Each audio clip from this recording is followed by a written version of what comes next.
They thought they wanted a water feature or a medium-sized water garden, but they certainly didn't go about it the traditional way. We're with Mike Hopkins. Hi, Mike. Hi. All right, I need to ask, you have a pool, and I'm looking at Mommy Bay. Why did you want a water garden? My wife wanted one.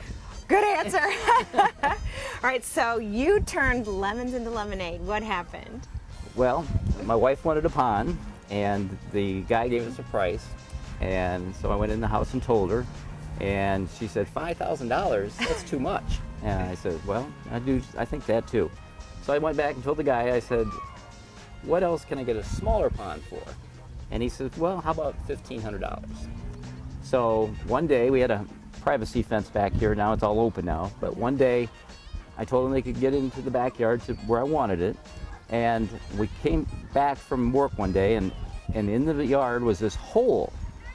Right. And there's mud, and it's like 3 feet deep, and it's as big as you see here. And we thought, oh my goodness. And where was your fence? The fence was piled up. They moved it. Oh, not good. Yeah, not good. There's a big little mini excavator. Okay. And so the next day, all these rocks showed up. So the rocks were all delivered. And we thought, wow. Were they beautiful here like you have them now? Oh, no. They're literally a lot beside me here. Okay. And so trying to get him back. Pretty soon 30 days goes, and another 30 days goes. Finally, he comes back, and comes back with the liner and the pump and the cascade for the water to fall, and installs it. And so I have this liner all around here, and this pump that's starting to work now with just these rocks here, there. And then tried to call him again and again and again, and no return phone calls. So get a good contractor.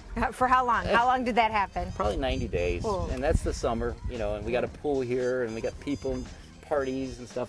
But you guys took matters into your That's own right. hands. So what did you do? My boys and I, in a two-wheeled cart, went out in the yard there and put these rocks on there, and we built this side here first. Okay. With the rocks that we had, and then we had leftover rocks. So then we two-wheeled them in over there, and then we had to place them on the ledges. There's ledges in here. The pond's like 3 foot deep, and then it goes up to a ledge. It goes all around it, and that's about 18 inches deep there. And so we had to layer all those and move them up. So we put it all together, used up all the rocks. I had a few missing. I had to buy these locally. Okay. They're quarried here in Ohio. And the Mommy Valley growers, they've helped you with all the plants, That's right? Plants, right. Right, so tell me what you learned about water gardens. You don't feed the fish. You don't feed the fish? Why is that?